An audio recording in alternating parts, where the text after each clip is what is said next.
matters. Is that okay? Do I have approval? Consent? Good. Okay. We'll start with an easy one.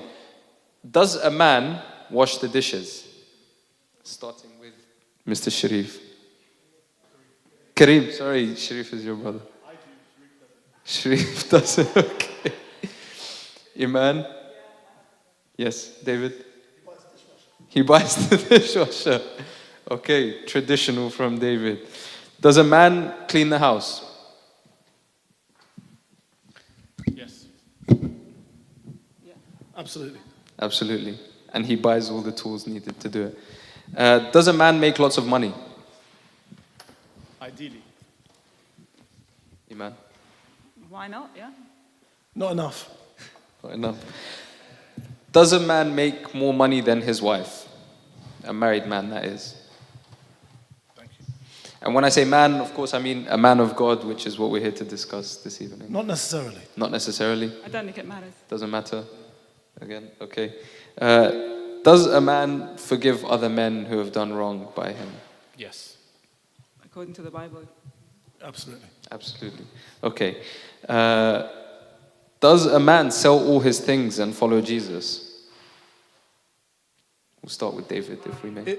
If he's called to. If he's called to. Very different. It's very good. If he can follow that rule, yeah. Yes. Okay, cool. So I think we've taken like a test of how reasonable and moderate our panelists are this evening, so we're in good hands to discuss some of the heavier stuff. So on the questions, it was interesting for me to see that there was a lot being asked, and a very popular question was about the role of women in developing a healthy masculinity in their male counterparts. I want to put a hold on that question and come back to it later, so we can place a bit more responsibility on the gentlemen in the room. So could you tell me, in your opinion, in a few short words, what are the chief characteristics of a man of God who displays a healthy masculinity? Amen, we'll go to you. There's lots of stuff written. It's really echoey. I don't know. In the Bible, with standing firm in the faith, depending on whether he's single or not. So serving, leading his family or helping his family, supporting, and serving, I think. Could you be a bit more specific on what leading means or what providing means? Servant leader. Is that specific enough? I don't know. Is it specific enough? No? Thanks, Abuna.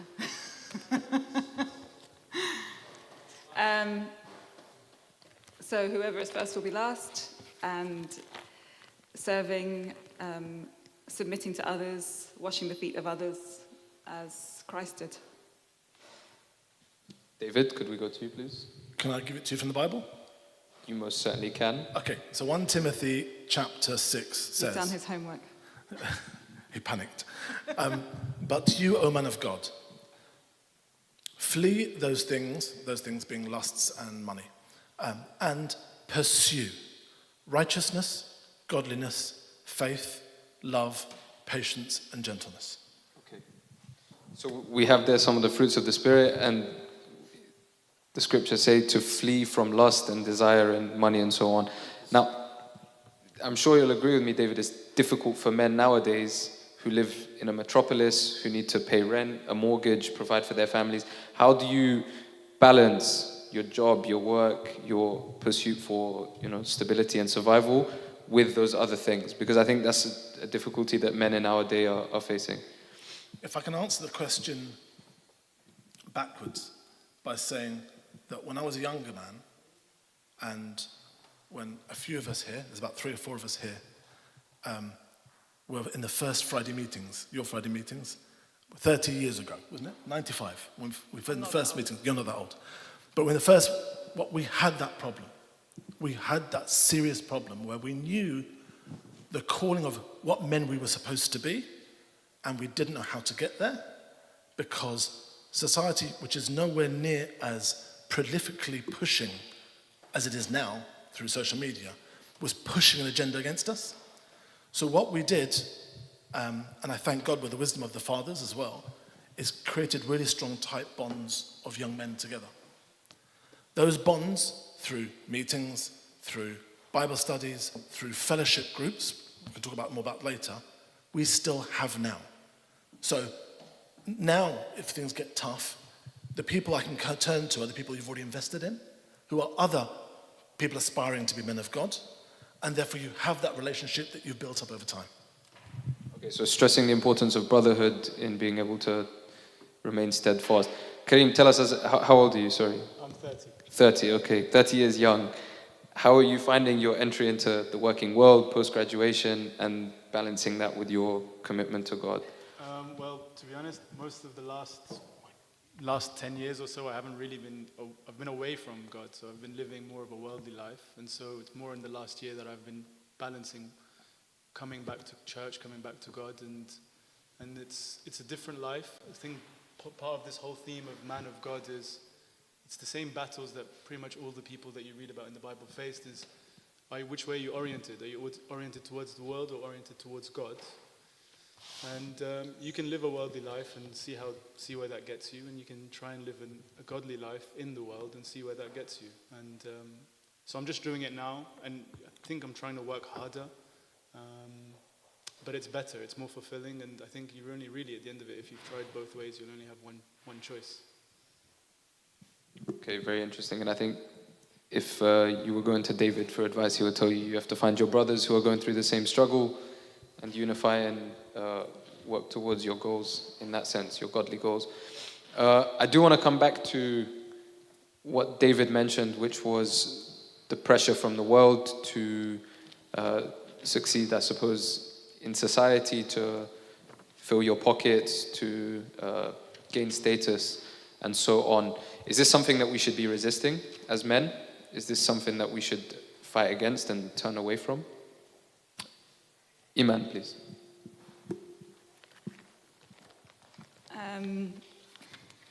I think men and women need to resist it. I don't think it's just aimed at men, but yeah, there is a lot that's aimed at men, that they have to get higher paid stuff, higher whatever. But that's not what Christ taught.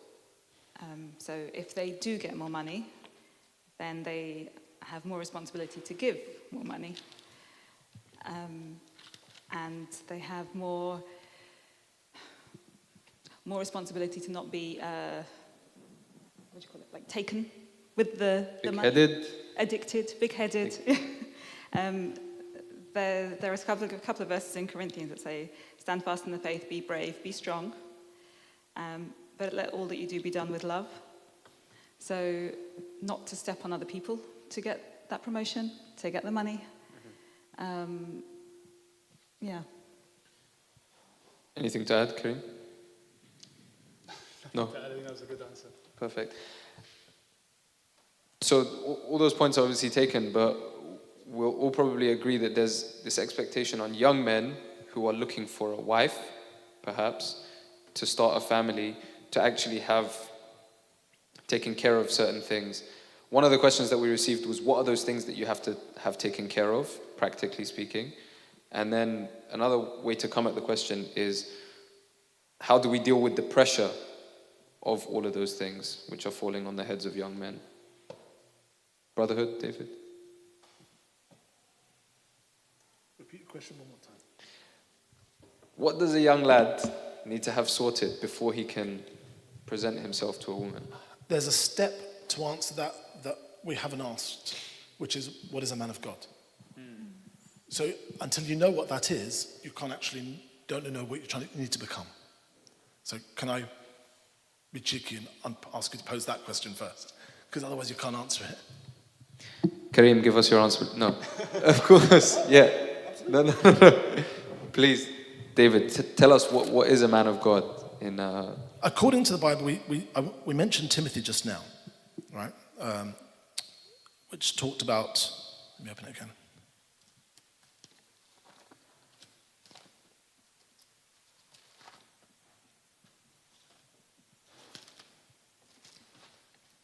Thank you so much.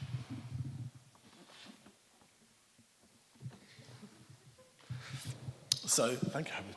So, Timothy, we said, but you are a man of God, flee these things, the lusts and the money, but pursue, and I love that word for a man, pursue. It requires, it's not going to fall on our laps. We need to hunt for it. Pursue righteousness, godliness, faith, love, patience, and gentleness.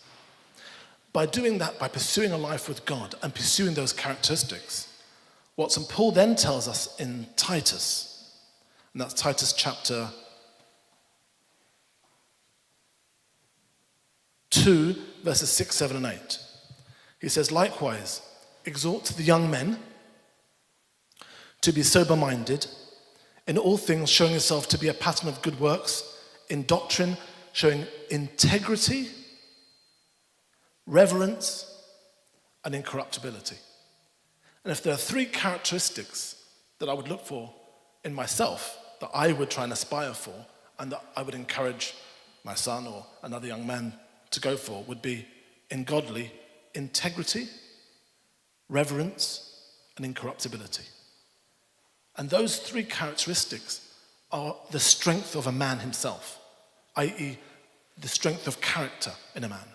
So for the question you asked, the second question I would say, which was, what does a man need to do to be ready to be? Is number one is to be aspiring to be a man of God by living a life with God where he adopts a pattern of integrity, reverence, and incorruptibility. And that will be something that I believe, and Iman, you can correct me, to a young lady would be something that they would admire, that they would want in a husband. Okay, so what I've understood there is that the most important thing that a man can do is set himself on the path in pursuit of integrity, reverence, and incorruptibility. Now, obviously, those things are not easy to achieve. So I'd like to come to Karim to talk to us about what you think are the main challenges that a young guy might face in pursuit of those, and any, for want of a better word, strategies to overcome them. I think the question was about which ducks do you want to get in a row in terms of before you start on this journey. And I think that assumes that you have a lot more control than I think we actually do. I don't know if this is right or not, but I don't know if we actually have as much control as to say in our lives to say this is going to happen at this time, now I'm ready.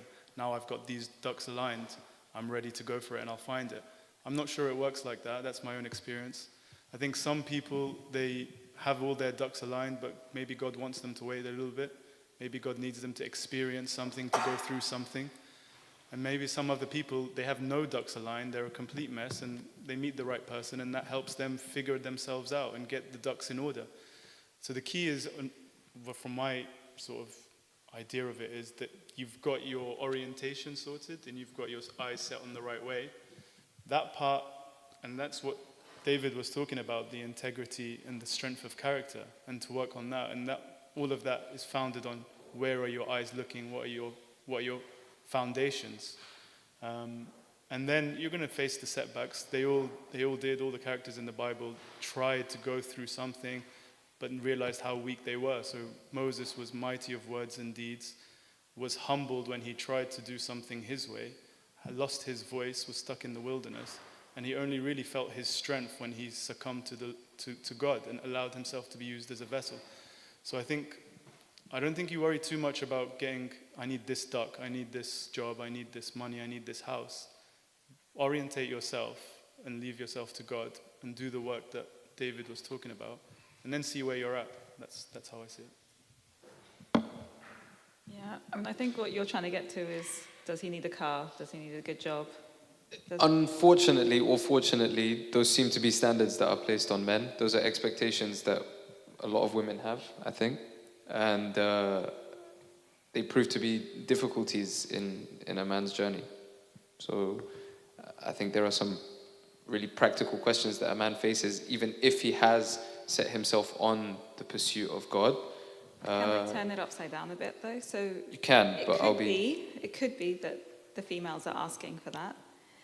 It could be that the parents are asking for that. And it could be, just to say, it could be the guy assuming that he has to have this because of his status, because of the symbol, because it has to be the right type of car.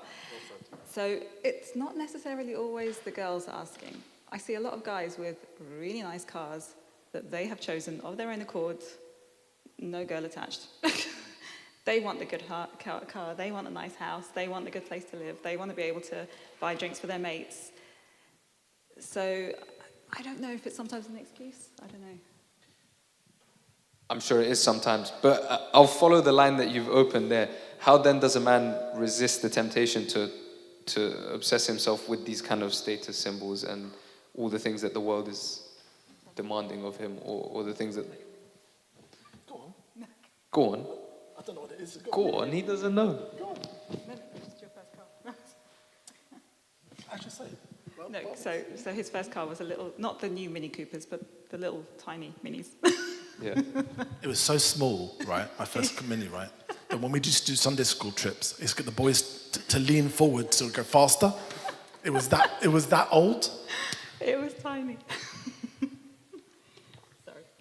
Now that we've all pictured I that. still don't have a fancy car. Yeah. Well, talk to us about cars then. We can start there.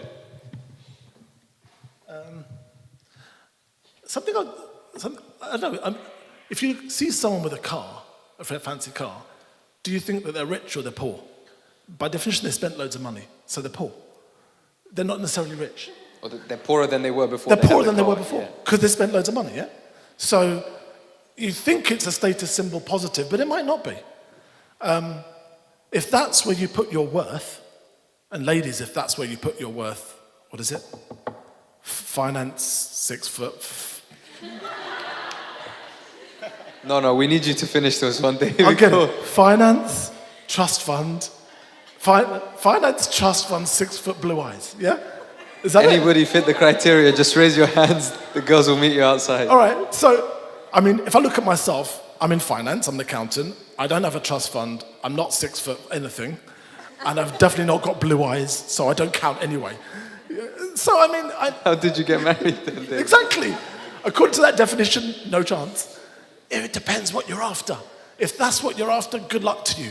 6'5" and blue eyes, he's going to look that good looking that all the girls will be looking at him, and he's going to be tempted more to look at them, so bad decision. Find an ugly girl, guys. That's Exactly. what An ugly guy. Exactly. If he's got a trust fund, he never worked for anything, so you're not going to have a worker. And what's the last one? Blue eyes is all part of it. Yeah. If that's what you want, you're going to get what you get with it. But if you're going to look for someone who's going to lead a life with you, I go back to having a man of God. A man dedicated to, once again, the three things. Yeah. Integrity. Reverence, and incorruptibility. Yeah. But from that position there, when you have a man of God, what he will then be able to do is, through love, and that's sourced in love, self-sacrifice for himself, for his family, for his parents, for his wife, for his kids. And it's that definition of a man that, because he's got that character, and because he's got the self-sacrifice, through love, is where that leadership role comes in. And it comes in because, and only because, he, out of his own strength of character, wishes to sacrifice himself for his family in a godly direction. And indeed his friends. Indeed, yeah, or his friends, yeah. So something that I noticed was kind of absent from the questions that we received was any discussion of friendship. There was a lot of focus on finding a wife, finding a woman, having a family, kids, and so on and so forth.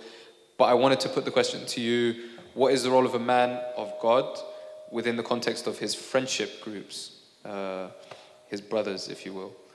What is he supposed to be doing? What is he supposed to not be doing? And Iman looking so excited to answer the question, so I have to come to you. I think we all know what he should not be doing. So I think it comes back to David's thing about being a man of integrity. And I don't, okay, sorry girls if I'm wrong, but I don't think girls want the guy who is the show-off, the one who doesn't look after his mates, the one who doesn't make sure that whatever. I don't know, for girls, we make sure everybody gets home. It's very much like that. The way you treat the people around you and the people closest to you are the way that you're probably going to be treating your spouse later, or your girlfriend, or whatever, your partner. And you've got to see the way that they're treated, because if they're just showing off with their friends, or they're choosing their friends because of their status, or their cars, or everything else, then it's just so shallow. That's not going to last. That's not going to be the partner that you want for the rest of your life. That's not going to be the one to support emotionally, financially, physically, whatever, socially. So, but I think, yeah, we know what we don't want them to do. Thank you for the answer, and thank you for reminding me of a question I wanted to ask. So, historically, there was this expectation that a man will provide economically, physically, spiritually, and the list goes on. In today's day and age, in 2024, in London, in Kensington, a woman can do a lot of those things. A woman can go out and make money for herself. A woman can go to the gym and build big biceps like a guy can. What then becomes the role of a gent within that partnership, where perhaps he feels robbed of some of his traditional responsibilities, or not? David, Kareem? Can you say the question again? Sorry, just. What's a guy supposed to do now that a girl can do a lot of the things that a guy can do, or used to do? That is a difficult question. I think there is a crisis in terms of masculinity. We see the extremes of masculinity now, and it's demonized often because we see the dark side of masculinity. Which is? Well, we see the aggression, dominance. I mean, these are all traits that we all have in varying degrees, and men maybe score slightly higher on these things, and these are typically masculine traits. And then there are traits that are typically more feminine. And so the demonization of the masculine side, and then men find that, we can't go too much in the masculine side. And in terms of if a man shows the emotion, the empathy, the sensitivity, the openness to emotion, then they're demonized for the vulnerability to emotion. So we're limiting men from expressing their true end in terms of masculinity, and they can't also explore their feminine side. So it is a crisis that masculinity is happening, and that's why men are turning to some internet personalities which they feel like are giving them a voice and a strength. So it is a little bit of a challenge. In terms of that thing about masculinity, femininity, it all has its strengths and it all has its weaknesses, and I think you don't throw out the baby with the bathwater. So you will find in today's day and age, even if women are doing more of the work, they'll still need to use the masculine traits to be assertive with their boss who's giving them more work, or ask for a pay rise. And at the same time, men need to be comfortable enough to explore their feminine side in terms of exploring their emotions, seeing how they feel, understanding themselves better, and that gives them overall better control. The role of the man, I don't think, is gone. If you go to what Paul was saying about wives submitting to your husbands, actually, there's a big ask from us as men to serve, to love, and to give a lot of ourselves in terms of sacrifice. So that will never go, no matter how much. You will always be able to serve, no matter how much women can do without need for a man. You'll still have a role. You'll still be able to serve in some way or another. So that's I think we've not got rid of men yet, unfortunately. So men are still around. I think you touched on some great points there, some really interesting ones. If I can go back to internet personalities, we've seen, unfortunately, some pretty unsavory characters come into the limelight in the last couple of years, and a lot of young boys or young men, especially I would say from traditionally conservative backgrounds, have gravitated towards those men because they assert a very strong and unequivocal message about what a man is and what a man is not. Whereas what Kareem is telling us elegantly is that it's slightly complicated, and that there's this extreme of masculinity and then this femininity with the emotions, empathy, and so on, all great things. What do we do about that, David Boutros, please?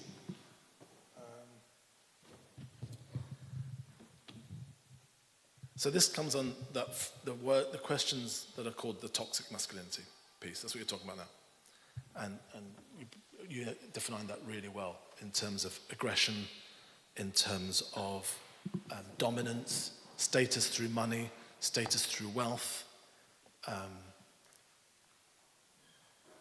these characteristics are pushed through media, through TV, through films, through relationships with other people, through the norm of society. It's tough. It's not easy. It's tough on everyone to then look at that and identify it as not being natural. But we know it's not natural. We know it. The Andrew Tates of this world, the messages that they give, can sound very attractive in terms of be a man, when there's so much, as you correctly said, so much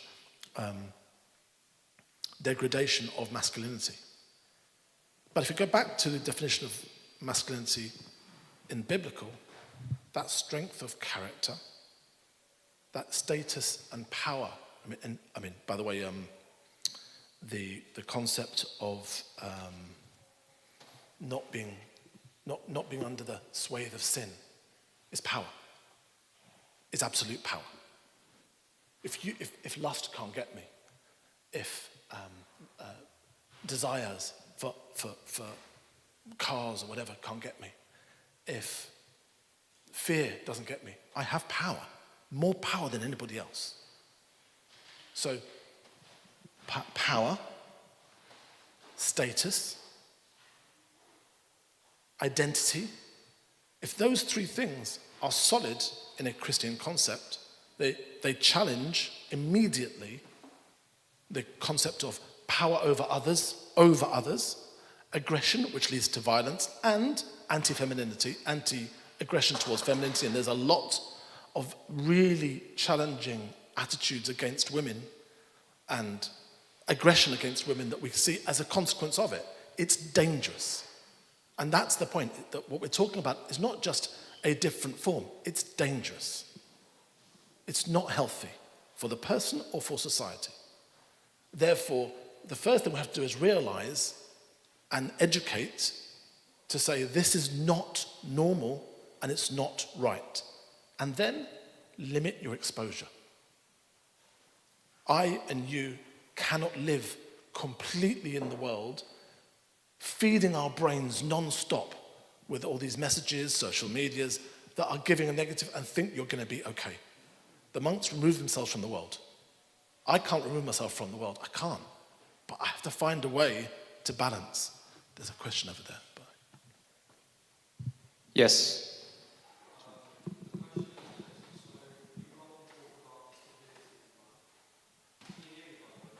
Just about. Coming. Thank you. So people often talk about the stability of a man, and obviously that can encompass several different aspects within a man's life. But similar to what you're saying about social media, they always push it from a financial aspect, and then we get back to this point about having, Lambos and villas and things like that. So my question is this: what is the biblical standpoint on what a stable man is defined as? Because obviously back then, they barely had money in the first place. So I really highly doubt that, for example, Rachel got with Jacob because he had a lot of money, for example. He did. No, he did, but that wasn't the reason, as in because they did love each other a lot. Sure, sorry. So the question is this: what is the biblical definition of a stable man? So question on stability there, Bishoy, yeah? I reiterate Titus. In all things, showing yourself to be a pattern of good works, in doctrine, showing integrity, reverence, incorruptibility. I'll go back to those three. Incorruptibility is the exact opposite of being the toxic element of power. Incorruptibility, because you have power, no one has power over you. You have power over yourself. Integrity is the exact opposite of lusts and instability and have strength of character. If come up to you, let's be honest, we're all aspiring. None of us are there, but we're all aspiring to be that person. But if someone comes up to you and challenges you, or you're tempted, it's not easy. It's not easy to be in the world. You will fall, but you have to get up and run back. if you can have that integrity and learn, and there's a different separate question about how you do that, how you adopt that personality of being a man of God, then all the things that you're talking about aren't the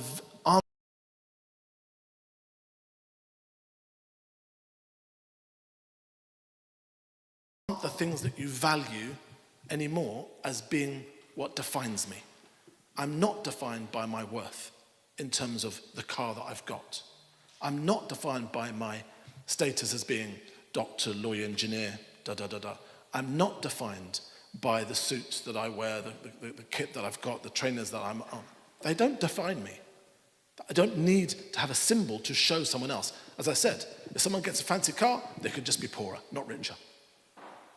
But once you understand that, then you pull away from it, limit the social media, and increase the positive things like fellowship, like, which we'll get to, hooking yourself into the church. You create a new identity that has a security of person as a young man that has a different definition, is not defined by the world that you are a slave to.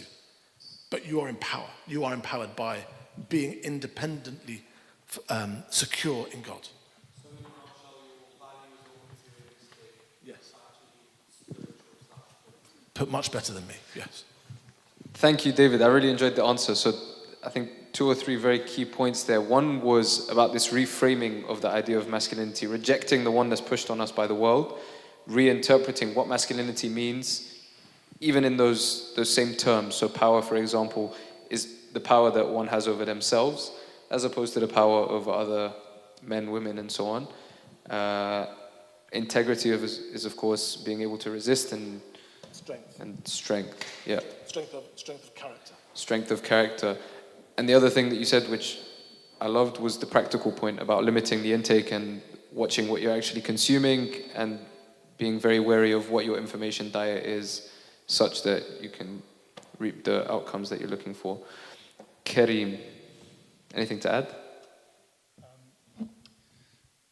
Are you on social media? I don't have Instagram, I have Facebook. That's a relic, no one uses, so it doesn't affect me. I think, are you still on Facebook? I'm on TikTok. Trending. But loads of sermons on TikTok, by the way.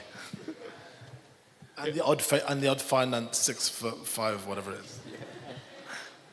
I think I just agree with everything said there. So it's really important. I don't think we do this enough. It's very easy to lose your time scrolling on social media or consuming content, and it really changes the message you consume. I think it's really a worthwhile thing to be aware of.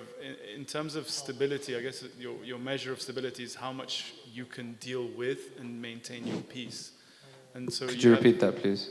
How much you can go through, how much you can deal with and still maintain your peace. And so you've got examples of that in the Bible of multiple people who went through difficult times. So Paul was given an affliction that was painful, apparently very painful. He prayed for it to be removed, but he had to carry it on and maintained his peace and did his work with joy.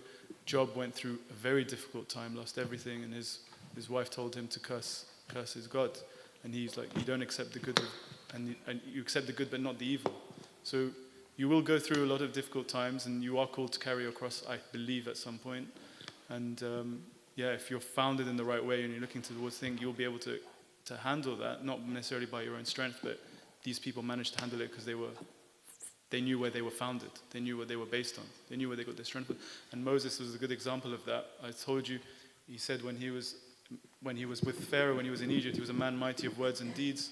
He tried to do these things on his own, killed the Egyptian man, he fled, and he lost his voice, and he was living on his own. But he became a mighty man, a giant of the Israeli people, and a giant of the biblical corpus, because then he put his faith in God when he had the experience with the burning bush. So I've said this point a few times because I do think it's the key one. It's where are you founded? And the stability, I think, comes from that. Thank you very much. Anything to add, Iman? I might be going backwards on another point. Please do. But when you were saying about that women can do this, that, and the other that they couldn't do maybe in biblical times, I still think it's important, though, to give our all. So if a man is not working, is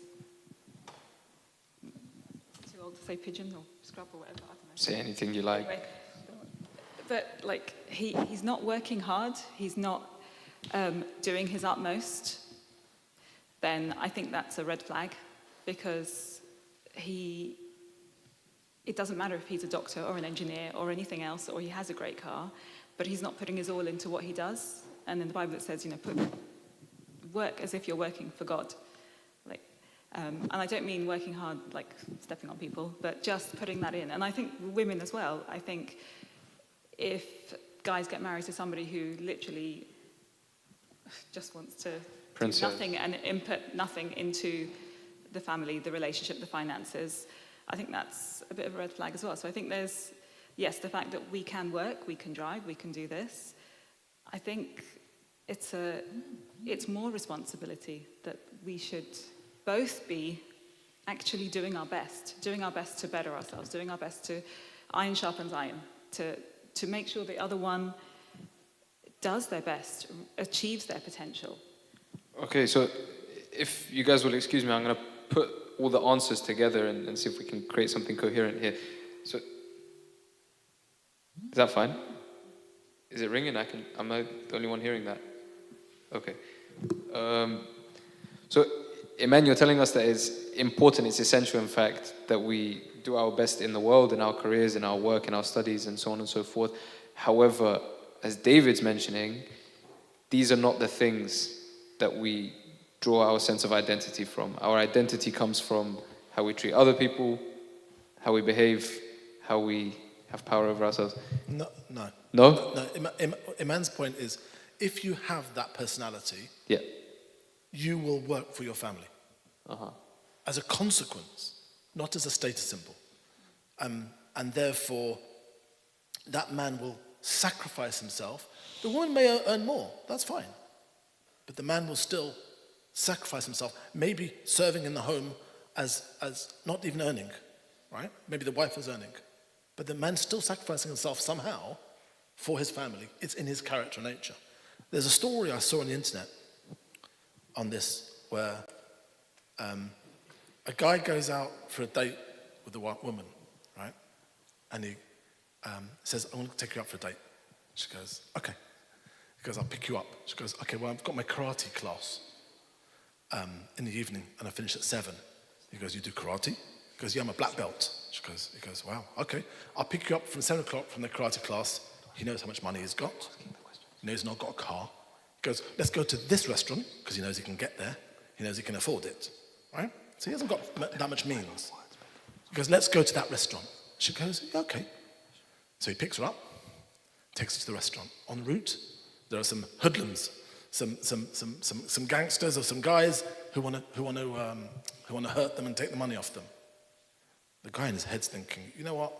I could just step aside. She's a black belt in karate. She'll take them all out. It's all good. But then he's like, no, I'm not going to do that. I don't want them to hurt this young lady. So he steps in front of the 3 guys and says, I'm not letting you get next to her. Of course, he goes for it, gets beaten up, he's on the floor. Wakes up, the 3 of them have got broken legs and they've lost their teeth because she took them out with her black belt. She looks at him and says, this is the kind of guy I want to get married to. She was more capable than him to defend. It's not about capability, but the personality of the man is, I want to defend my family. He may not be as capable as the woman. So it's not about better or capability. Don't confuse yourself. The women are not inferior. We are equal. They may be more capable, but inside the man, he wants to defend his family, and she loves him for it. Wonderful story. Are you the man, David? Sorry? Was it you? Marietta doesn't have a black belt in karate, but she's good. She can go for it. Strong fists, regardless. Okay, so yeah, fantastic story. I think strong message there. One more question from Bishoy, but let's make it quick.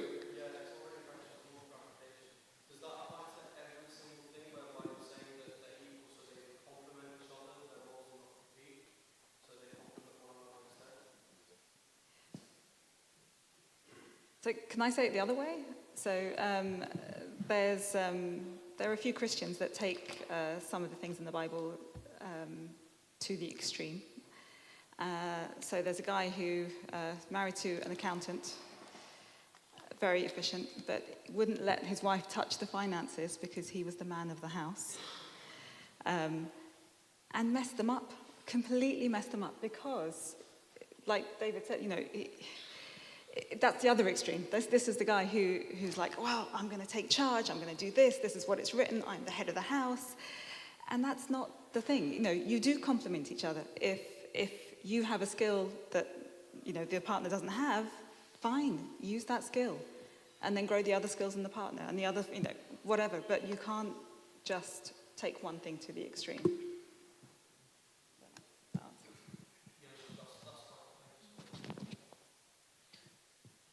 Thank you, Ned. And sorry for misinterpreting your response a moment ago. David cleared that up. Yes. Yeah.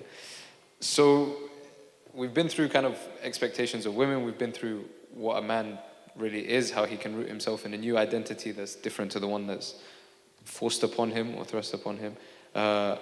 Once a man has done that and he's looking for a wife, how does he go about it? I'll just give some talking points. Online dating, if you'd like to speak to that, it was mentioned in the questions. And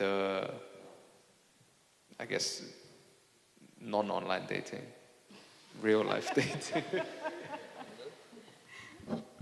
I guess as someone who hasn't figured it out, I don't know if I've got the answers for it, but in general, I'm not a fan of online dating. I don't think it's a good idea. And the reason why I don't think it's a good idea, although the caveat to that is some people have really had amazing and beautiful relationships as a result of it, but the caution with it is I think it makes you a bit more selfish in terms of you're looking for this, I'm looking for someone who has this, I'm looking for someone who has that, and you sort of swipe through and you think, this person, I don't like this about them.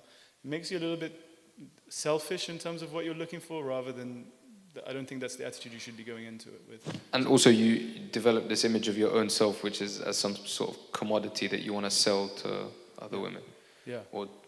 Yeah, I don't think it, I don't know yet, but I don't think it works like that, to be honest. And I think you should be going into it thinking more what you'll give rather than what you take, what you need, what will be the ideal person to have with you on your Instagram page. Fact.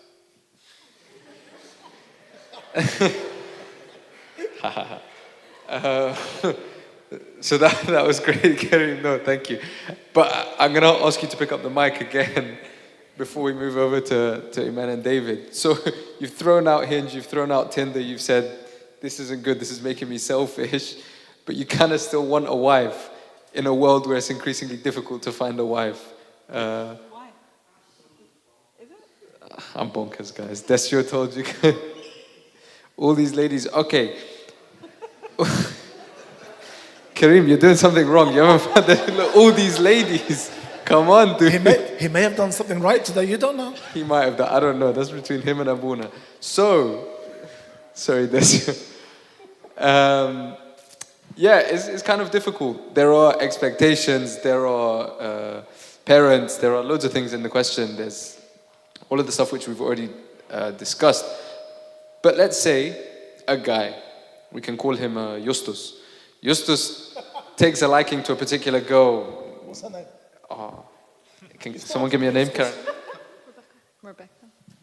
Her name is Fatma. I didn't like Rebecca. So Justus likes Fatma, and he wants to make things happen. David. Say again? Good luck, Eustace. All right, let me be old school and tell you how we did it in our day, back last millennia. All right, because it was last millennium when we were in that mode. So I mentioned to you before that we, as a group, got together and started the Friday meeting. Then this predecessor to this group, 30 years ago, long time. I know, I'm all right, I'm old, it's okay. What was hilarious was, within 3-4 years, 80% were married from each other. How did that happen? How did that happen? The group had male-focused and female-focused within each other, so they had groups of brotherhood and sisterhood to support each other. And then the bigger group just hung out, and then bit by bit, people just got married. Our priest also, at the time, was a bit of a matchmaker, to be honest with you, as well. Abuna Bishoy was amazing, God bless him, just going, have you ever talked to each other? And they just sort people out. I'm not saying, Abuna David, you need to do this at all. But this is what happened with us. And honestly, so many people got married from that group. I think the model still works to an extent. It's easier, as opposed to picking off one person and trying them out, it's easier to hang out in a bigger group and see which person's heart aligns with yours, goals aligns with yours, who touches you, etc. And you've got the safety, a bit of a safety, of a distance at the beginning, at the very beginning. Of course, you have to get closer later, yeah? But at the very beginning, you've got safety of a bit of a distance. So you don't keep going in, trying someone, and coming out, scarring yourself and scarring them, yeah? Which is what you get concerned about in a group. You'll say, I'll get a reputation because I went out with this person, went out with that person. No, start from afar. Just spend time together and you'll learn which person, and then work together. That first part is the hard part, which is if you do it in a safe group, so you go down to from 50 down to 10, and 10 down to 5, and 5 down to 3, it's a lot safer, and you don't have as much danger of creating any issues afterwards. From there, use your father of confession to give you some guidance and say, okay, I want to go a stage further. Guide me. It prevents you doing it in a way that harms you. And then from there, you then engage in a relationship that goes further. And from there, who knows, God may take you all the way. But if you're not looking for a relationship that takes you to marriage, I would encourage you, don't start. If you're not ready, I'd say to you, don't start. Because all that will end up in the end is you'll combust. You have nowhere to end, and therefore the relationship will combust. Even if you're the right couple for each other. If you're not ready time-wise, you will combust. Or what do you think, Abuna, on that? Abuna said he agrees, except for the matchmaking of Abuna. That was a specific, Abuna who had a specific grace. From a specific time. Okay, so David's advice is to do things in groups. That's my old school view. Can I say another thing about the group thing? Because Absolutely. you get to see people in different contexts. You get to see them when they're angry, when they're playing games, when they've lost, when they've whatever. And then you get to see things that you may not see on a date. Because when you go on a date, you're on your best behavior. You look great, you're on your, on a conference, everybody's been sleeping rough, everybody's been up late. You get to see different sides of people in the group context, in just sharing life together, just sharing fellowship. And of course, finding out how to select the right partner will be next week in part 2 of the series, Woman of God, which we'll be back for later. But Kareem, is there anything to add there? I think I'll do this talk in 5 years' time and tell you guys how I did it. We'll bring you back. We'll bring you back. Okay. Can we come back to you, please, Bishoy? Is that okay? Unless it's really pressing. Is it pressing? Yeah, go on then.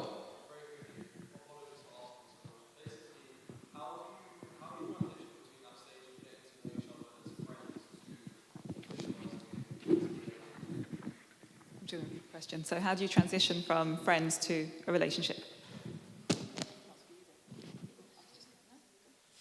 Yeah, you did say, David, bit by bit, but what are those bits?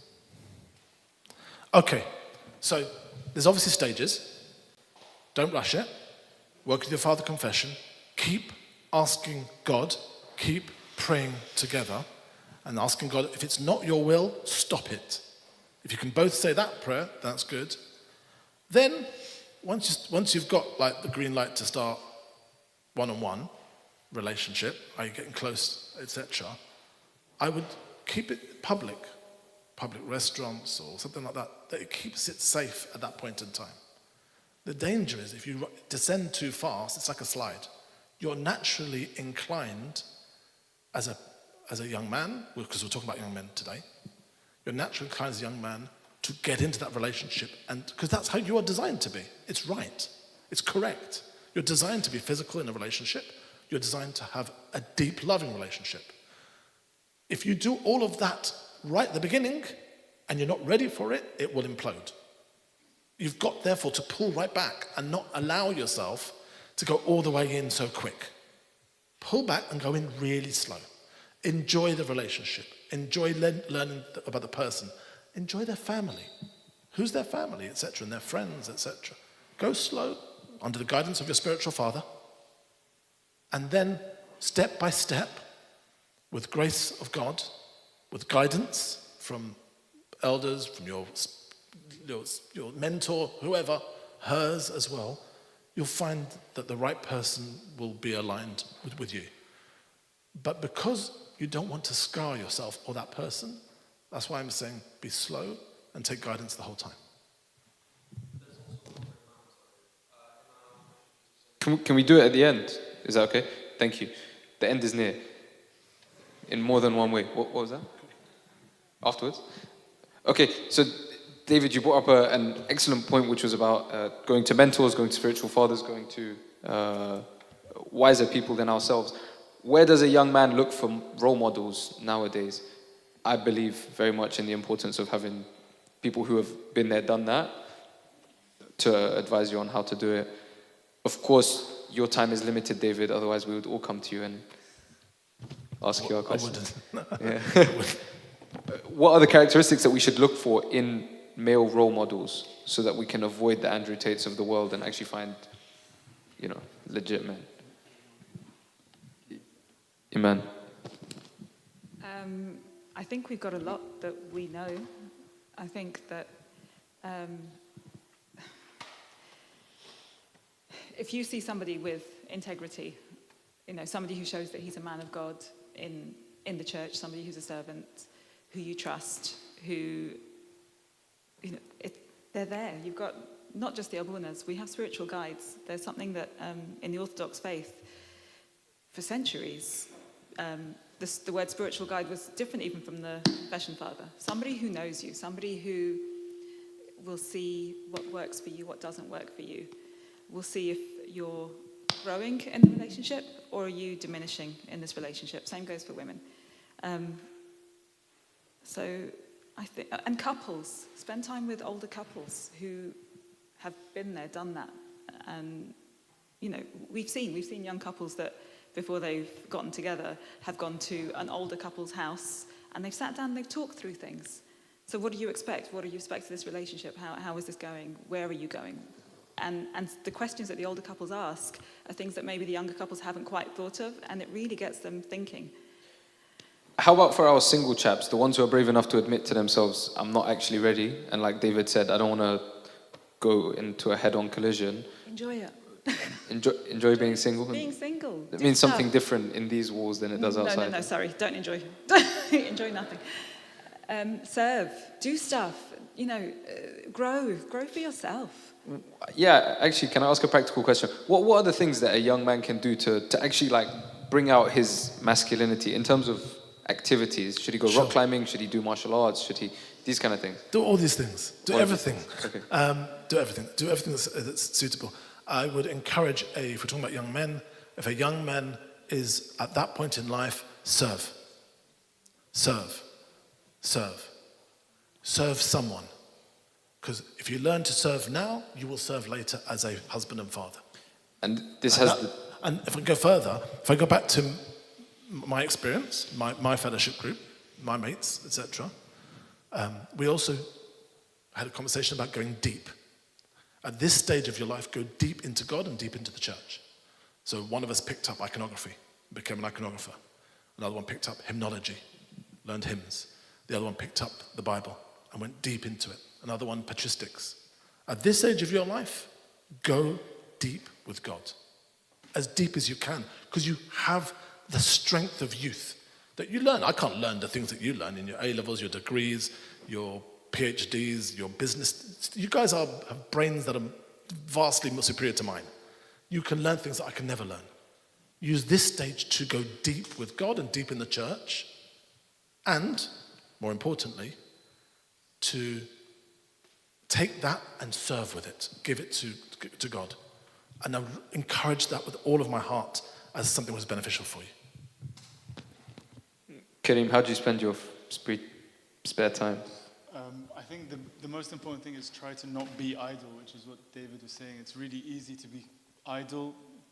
I remember once I was in med school and I used to be quite pushing to be the best and trying to get the top grade. And then I remember one tutor telling me, "Why are you pushing so hard? It's quite good to be middle of the pack. You're a medical student, aim for middle of the pack." That was kind of relieving. It's like, okay, yeah, I'll just be somewhere in the middle. But I don't think that was good for me. I think it made me take the easy route, when actually the best time is when you're pushing yourself towards something. Then you're trying to do it, you're failing, then you're trying again and trying to figure it out. So yeah, if people know me, I go to the gym, and that's where I met Desio. He challenges me a lot, so it's good to have friends who will push you, friends who will challenge you. I was training once for a half marathon. Desio goes, "Why are you training? You can do it in today if you want." And we did it. So it's good to be pushing yourself in something. If you're not doing it, if you not your time to serve yet, but find something to push yourself with. Because the alternatives, I think it's easy to have your time drained. You can lose it quite quickly watching Netflix. You can lose it quite quickly on Instagram. And yeah, you think, wow, what have I done with my day, when actually there's so much that can be done. And if you're thinking, how do I spend my time? Actually, if you come to church and you're enjoying the liturgies, think of how much work happens behind the scenes that you don't know about. Someone who's come before you to make the Urban, the deacons, how many hours they've had to learn the hymns that you're singing along to, the training that Abuna has to go through to be where he is as well, and the burdens they all have to carry, so the people who clean the church. So there's lots of work that you can do, lots of service, and the more you start working, the more you're going to realize actually how much work other people are doing, and you're just not aware of it. And this meeting, for example, is one of that. You didn't know how much work goes behind the scenes for the people to organize this. And for our panelists to bring the courage to discuss these difficult topics in front of everybody, especially David. David gave us some great answers today. Thanks, David. Abuna, how are we doing for time? 3 more hours. We showing more questions?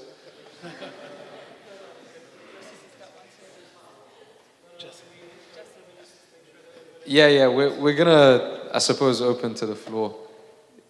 Jesse, please. Are there mics going around? Thanks.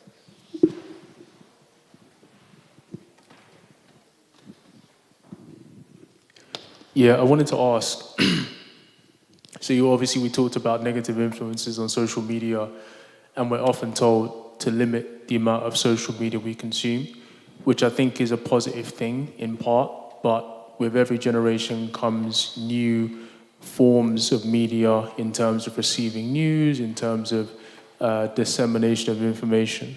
So social media is always going to be there. It's going to be something active, especially for people who try to develop their careers on there. My question would be, with regards to the role of the church, the Orthodox Church, Catholic churches, wherever it is, they put a tremendous amount of emphasis on the authority of the church as a body and as an institution. What role do you think the church plays in counteracting that influence visibly and effectively?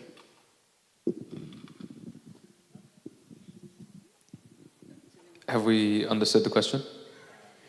What can the church do, basically? So, Jesse, I'm going to paraphrase the question. Correct me if I'm wrong. The society pushes a negative effect, but we are exposed to that whatever happens. The church, as a body, has the ability to counteract it. How to counteract it? Is that the question? Yeah. How do we counteract it, and what level of responsibility do you think the church as a body has to counteract it? Look around you. This is the best example possible. This is the best example possible. You all made the effort to come here today. The church made the effort to prepare this for you today. This is the best example. I'm so in awe of you as a group. I'm in awe of you coming together on Fridays, this many people. God bless each one of you for spending your time. I'm in awe of each one of you on Sundays, having your meetings together. I'll end up watching it on TikTok. Thanks, Chrissy. I'm learning what you're doing. Keep doing it. Keep doing it. Chapter for you. Liturgies. Yeah, has confidence. Is work and waste much possible. Watching and apply until you are. So keep it. You do it. If you like that one particularly. I used to make I read actually all the points made by Iman and Kareem. They were really inspiring and really, really well thought out. And I also kind of really see, this in media, we are consuming a lot of it. And in this day and age, this is easy for me to be. So this is, and this isn't a joke. We've seen it in real life. Cambridge Analytica was a thing, and you can buy ads to feed you information that may be nefarious, maybe have a motivation behind it I think in England, and like David was saying, the church and these sorts of communities and groups are a way to increase that vigilance. So it is, it's just important just to recognize that you will have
a lot of these opinions. Thank you, Raf. Could we just Sorry, yeah. just wrap it up so we can go to the other questions that are in the room before we have to finish? Thank you. Yeah. So yeah, just be aware that you may agree with someone on one point, but don't feel like you need to agree with them on everything, because that's how they hook you in. Thank you, Raf. Thank you. What questions do we have left from the audience? Take your chances now. Over here at the front, please. And Cookie, you were waiting from earlier, right? Hi guys, I actually forgot my question. Yes, David, so just going back to when we were talking about how a guy could approach a woman. From a woman's perspective, how do you reject someone without affecting the masculinity? It's an honest question, because to reject someone nice. I think it's a fantastic question. And I think we should go straight to Amen for this question. Or anyone, really anyone. But I'm just, because we're talking about how Great question. So how do you reject someone in a nice way? yeah, without affecting their In a woman of God way. Maybe don't laugh at them. Don't laugh. Well, I've got a toxic trait of running 10 miles, but if sometimes they don't get the point. We'll discuss that next week. I think it depends on why you're saying no or why the rejection. When we were younger, a lot of our girls said no at the time because they were like, yeah, but you're like my brother, you're like my brother, you're like my brother. And that wasn't the best answer, we thought, because actually we're all brothers and sisters in Christ, and it actually worked out. Lots of marriages did work out like that. So I think it depends on why you're rejecting. Hopefully not the car or nothing too shallow. But if there is a rejection, I think it hurts, whatever you say. I'm sorry, it will hurt. So there's no nice way to actually reject. No, there's always a nice way, but even the nice way will hurt. Okay, so inevitably some of us will be rejected in a way that's going And to hurt. it's okay. And it's okay. Be How- honest. We all get rejected. Be honest and simple. Get rejected at work, Don't you make get it- don't rejected. make it convoluted. Yeah. Honest and simple. How then would a guy go about sort of regaining his confidence, assuming it's really shot after that? I actually wanted to talk about confidence in general. I know it's late in the day, but In terms of regaining confidence, I think the best way is probably to throw yourself into other things, and eventually you'll feel more confident when you see the work you're doing, when you see yourself growing, when you see yourself pushing yourself in other things, and you can say, well, look, this is where I was and this is where I am now. And I think that's probably the best way to move forward. In terms of, what was your question about the rejection?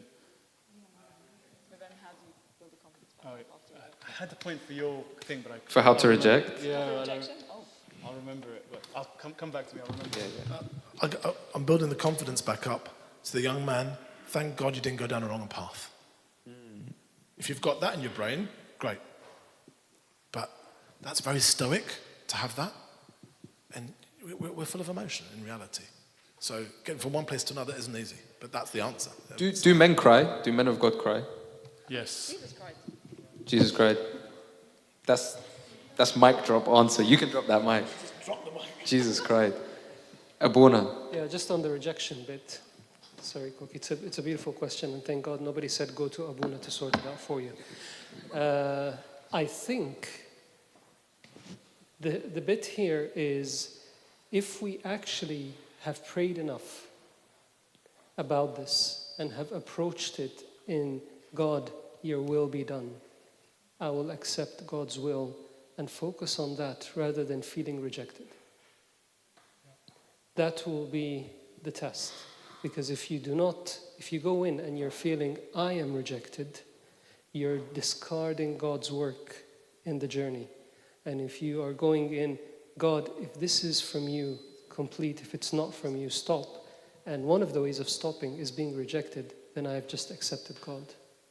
So that's how I'll look at it. Thank you, Abuna. Question over here. What's your name, sorry? Bishoy. Bishoy. Ask away, Bishoy. Masculinity and femininity has changed in years where it's a bit more blurred now, where, the extremes of masculinity and femininity have changed. And I think a lot of the traditional roles and responsibilities within the church, I don't know how far they come or whether they should change. The typical roles for what a man in church might do or a woman in church might do. But this is not going to change here. No, it's not. But does there need to be any other progression or change in that? Inside of the church, do we need to readjust our understanding of masculinity and femininity within the context of changes in the world? Yeah, essentially. Question understood? Dave.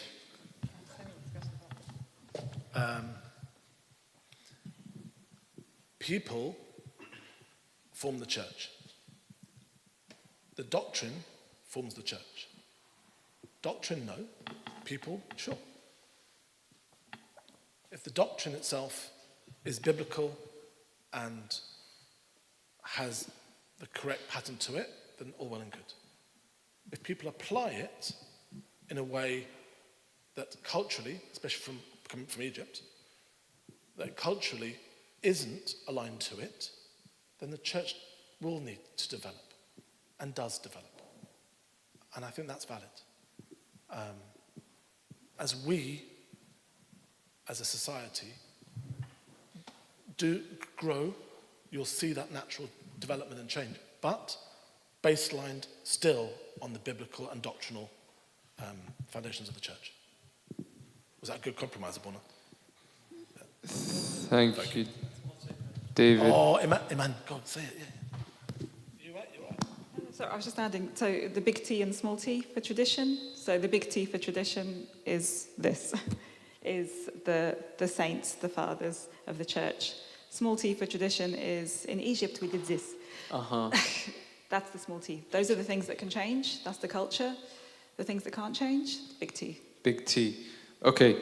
Thank you very much, David. Thank you very much, Iman. Thank you very much, Karim. There's more questions. that Eddie? You have a question, Eddie? No? No. Eddie has no question. That was the question I wanted to ask. So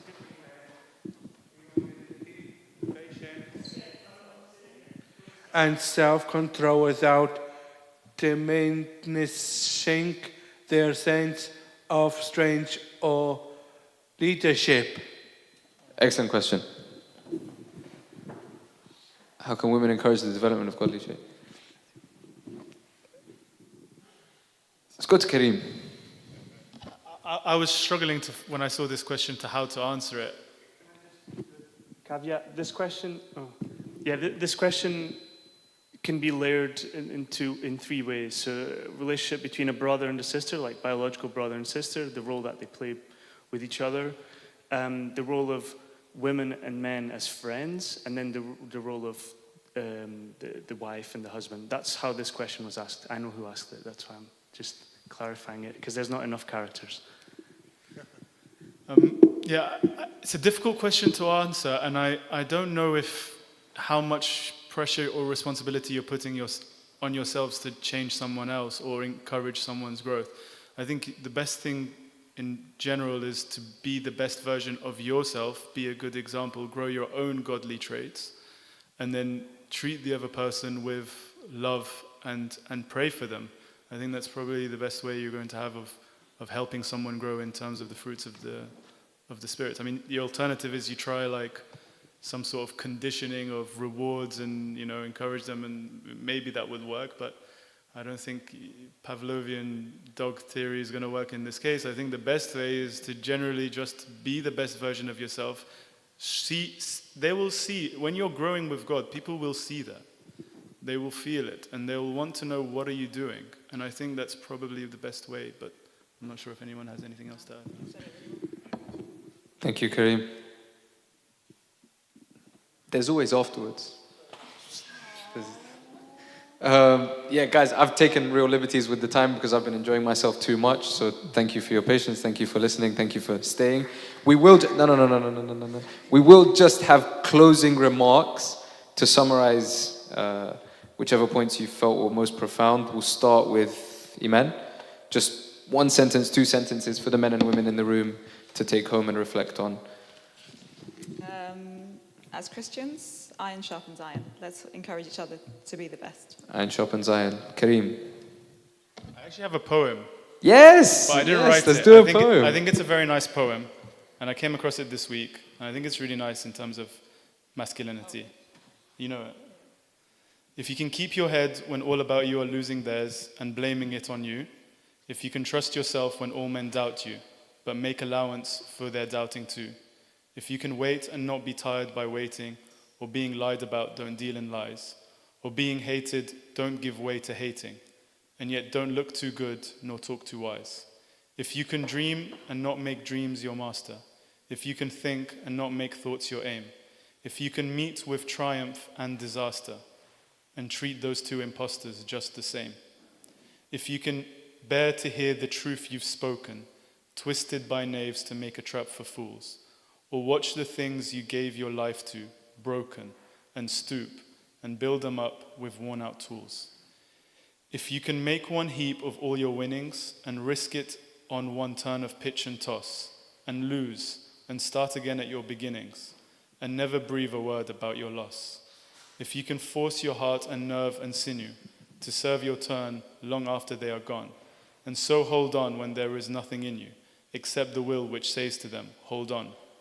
If you can talk with crowds and keep your virtue, or walk with kings, nor lose the common touch, if neither foes nor loving friends can hurt you, if all men count with you, but none too much, if you can fill the unforgiving minute with 60 seconds worth of distance run, yours is the earth and everything that's in it, and which is more, you'll be a man, my son.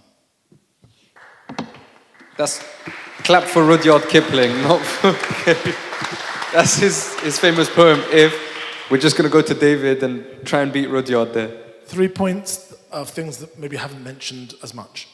Number one, as young men or younger men, you're younger than me, nearly all of you, as younger men, at this point in your life, I would urge you, I'd recommend, give yourself to God, give yourself to service. Number 2, as young men, fast. Fasting is an incredible tool for young men. Number 3, don't doubt yourself. I see each one of you, the ones who I'm dealing with, and I'm really inspired by many of you. Actually, by all of you. And I'm not just saying that, I promise you. I'm really inspired by this generation. I'm really inspired by what you're doing in this group. Well done. Really well done. God bless you. God bless the journey that you're already on. Keep doing it. Keep doing what you're doing now. Keep being here. Because what you're doing is really great. And God bless you all. Round of applause for the panelists, please.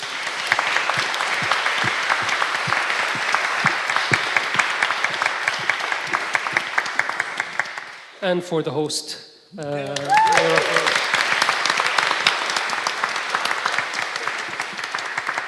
Thank you very much, David, Iman, and Kareem. It was really an interesting discussion, and you can see people are still standing outside the church, eager to hear more, but we'll have to bring it to a close. Just a couple of quick things. I know everybody's eager and hungry. Most probably pizza is gonna go cold, but there's a couple of things that I heard, and I just want to make sure that we get a clear perspective on them. In relationships, or when we're looking for relationships, there are usually red flags. What we tend to do is we brush over them because we want that relationship so much, and we just give a blind eye. There are things that happen and we say, it's fine, it can happen, I'll not take note of it, because we really want it. And this is where, when I was talking about, are we actually praying for this person to be the man of God that I want, or this young lady to be the lady or woman of God that I want, that I look out for these red flags. Okay, I'm not out to hunt, but I'm out there to make sure and observe. So watch out. When red flags are there, do not brush over them. Think about them very well. The other thing is, I'll tell you a story, because I love stories. Stories just in 1 minute. On my marriage day, I don't know if I told you this before. Did I tell you the story about the cogs? Do you know the cog? Do you know what a cog is? Everybody knows a cog. Who's engineer in the room? I'm sure you'll know the cog. Okay, yes, cogs there. So cogs is like when two things are together. These are the cogs, and they move anti-clockwise to each other or against each other. Okay? Tirs, if in Arabic, if you understand that. Okay, I've got now some faces saying yes. Okay, so it's cogs or something of the sort. And okay, start the story over again. Okay, does everybody know what a cog is? Yes, now you do. So, everybody, thank God.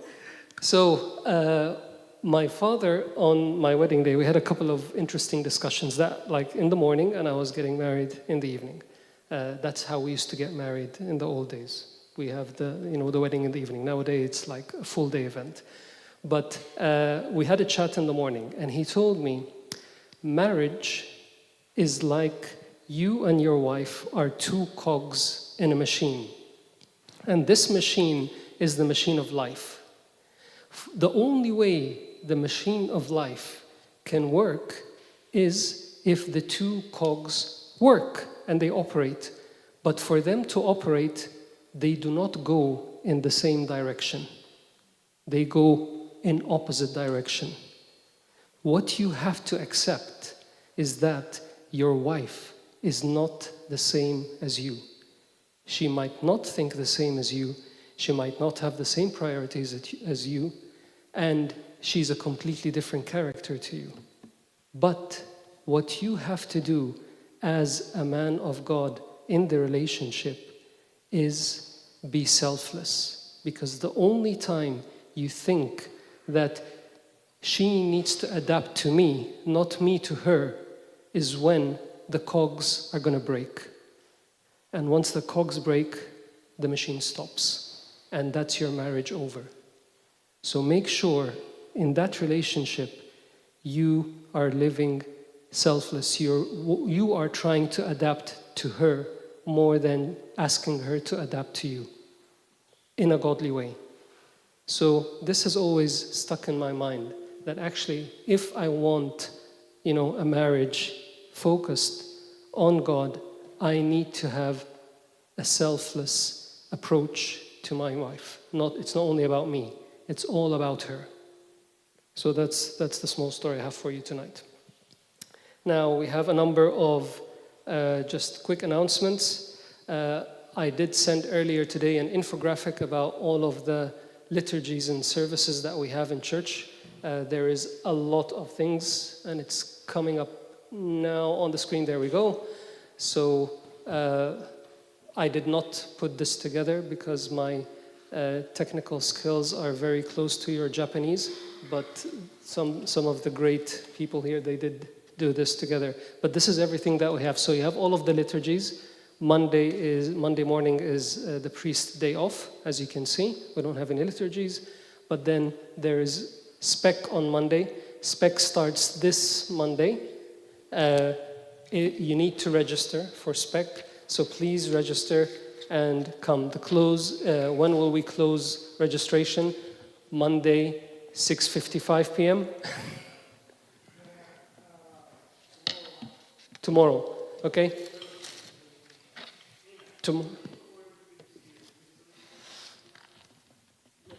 Yes, so we will close registration tomorrow, 7 p.m. Okay?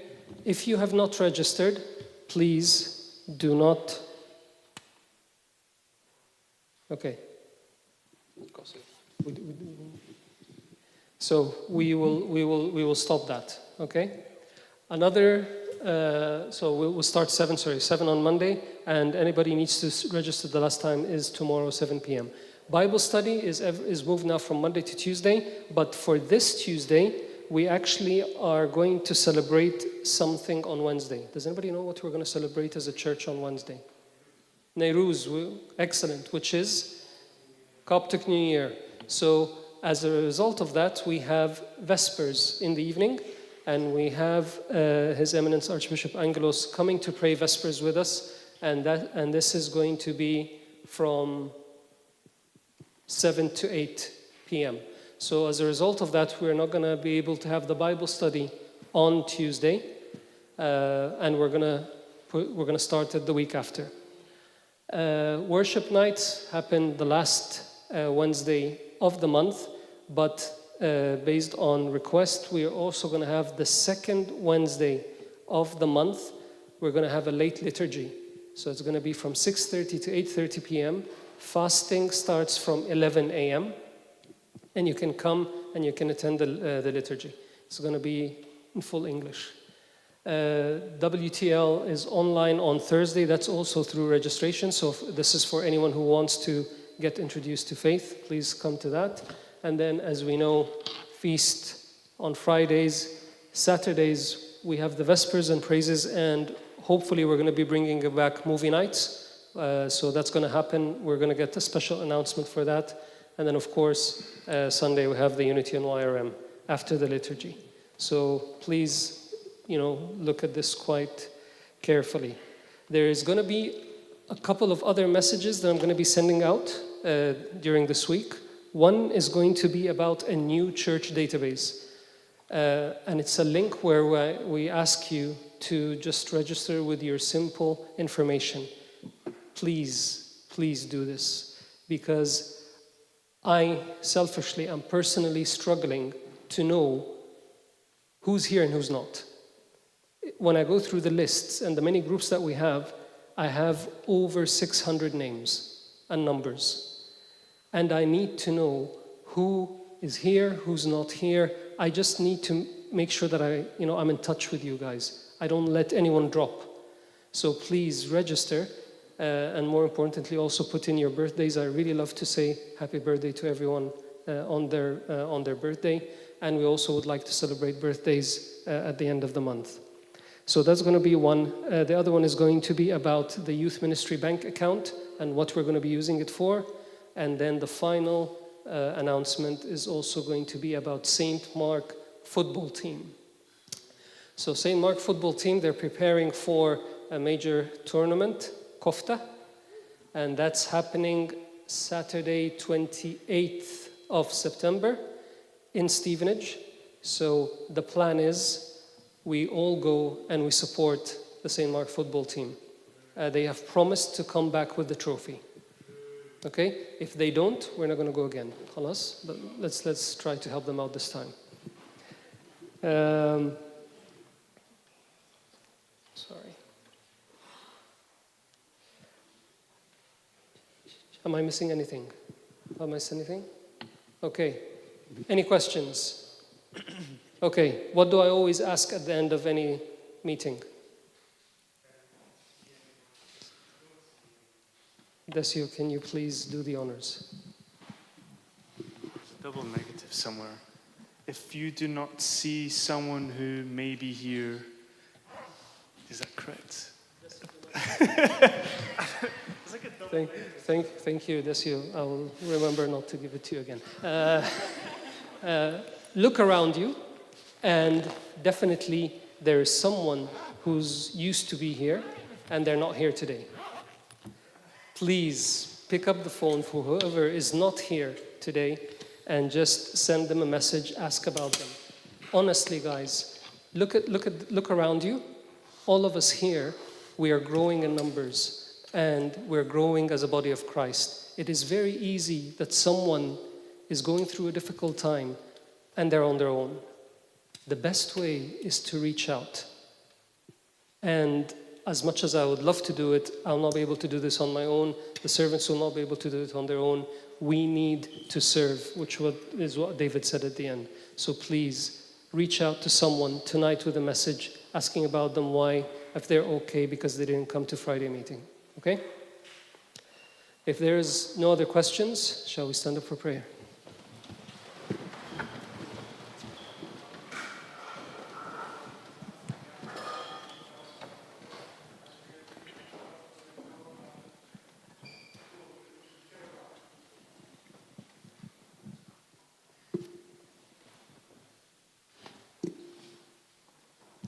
Any volunteers for prayer? In the name of Father, Son, Holy Spirit, one God, amen. Dear God, thank you for gathering us all here tonight to discuss a very, very important topic within your church. Thank you for the kind speakers who volunteered, and thank you for Abuna and the servants for hosting.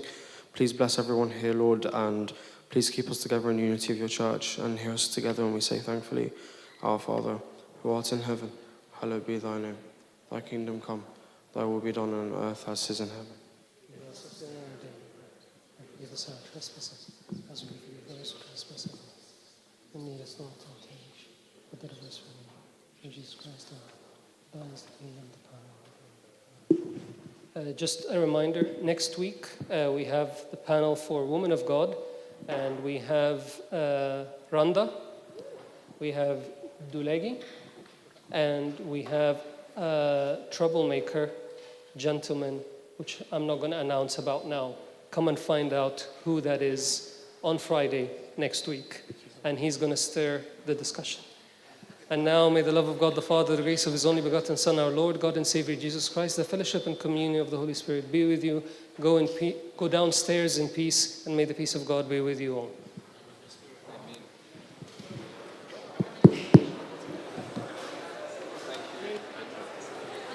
Do this. Thank you. Where are you living now? Here. Locally. I went for a year. I had my study abroad here. I was really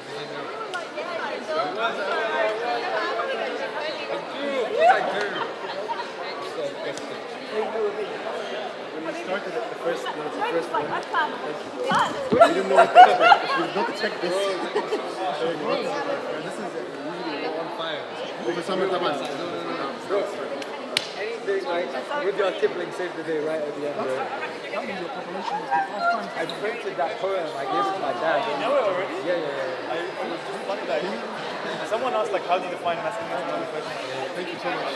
really enjoyed that. Did you know it beforehand or I heard it a long time ago and then I came across it? Questions were 41 questions. So you're Dr. now? Fish fry, a lot of them were overlapping.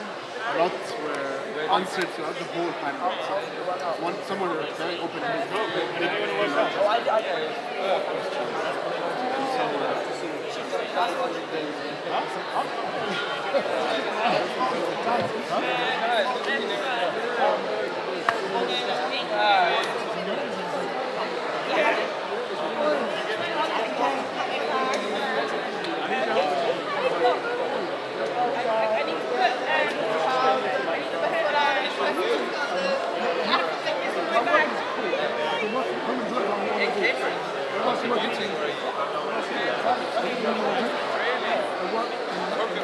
How it was.